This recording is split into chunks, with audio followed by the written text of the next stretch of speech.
మానసాదేవి పూజ. నారద, షష్ఠీదేవి, మంగళచండికల ఉపాఖ్యానాలు అయ్యాయి. మానసాదేవి వృత్తాంతం మీకు చెబుతున్నాను, ఆలకించు. ఆవిడ కశ్యప ప్రజాపతి కూతురు, మానసపుత్రిక. అందుకే మానసాదేవి అన్నారు. మహాయోగీశ్వరి, పరాత్పరుణ్ణి నిరంతరం తన మనసులో నిలుపుకుంటుంది. అలా కూడా సార్థక నామధేయ, ఆత్మారామ, వైష్ణవి, సిద్ధయోగిని. 3 యుగాల పాటు శ్రీకృష్ణుడి కోసం తపస్సు చేసింది. తపోనియమనిష్టలు కారణంగా ఆవిడ శరీరంలో శైథిల్యం, వర్ణవైక్లభ్యం సంభవించాయి.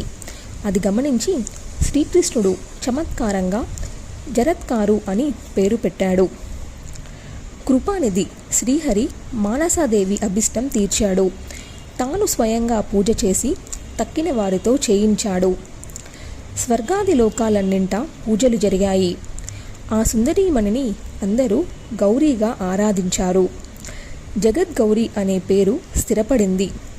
కొంతకాలానికి శివుడికి శిష్యురాలైంది. అప్పటి నుంచి శైవి అనే పేరు వచ్చింది. మొదటి నుంచి విష్ణుభక్తురాలు కనుక వైష్ణవి అయింది. పరీక్షిత్ మహారాజు కొడుకు జన్మేజయుడు సర్పయాగం చేసినప్పుడు పాముల ప్రాణాలను కాపాడింది కనుక నాగేశ్వరి, నాగభగిని అనే పేర్లు సిద్ధించాయి. ఎంతటి విషాన్నైనా విరిచివేయగలిగిన సామర్థ్యం ఉంది కనుక విషహర అనే బిరుదును పొందింది. హరుడు నుంచి సిద్ధయోగం పొందింది కనుక సిద్ధయోగిని. మరణించిన వారిని బతికించగలదు కనుక మృతి సంజీవని. ఆస్తికుడనే మునీంద్రుని కన్నతల్లి, ఆస్తికమాత, మహాతపస్విని, మహాజ్ఞాని. జరత్కారుడనే మహామునీంద్రుడుకు ఇల్లాలైంది కనుక జరత్కారు ప్రియ. ఇలా మొత్తం 12 పేర్లున్నాయి ఈ మానసాదేవికి.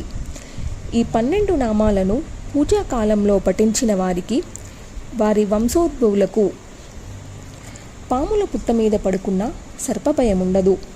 10 లక్షల సార్లు జపిస్తే స్తోత్రసిద్ధి కలుగుతుంది. అది కలిగిందంటే అతడు మహావిషాన్ని తిని జీర్ణించుకోగలడు, పాములను అలంకరించుకోగలడు, నాగేంద్రుడి మీద నడుము వాల్చగలడు, నాగవాహనుడు, నాగాసనుడు, నాగతల్పుడు కాగలడు.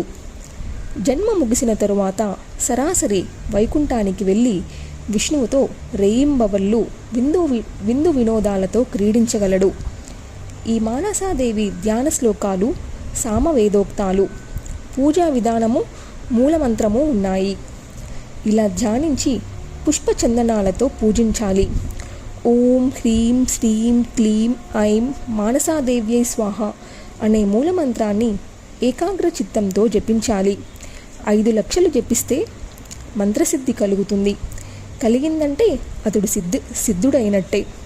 అతడికి మహావిషం కూడా అమృతప్రాయమే, సాక్షాత్తు ధన్వంతరిగా లెక్క.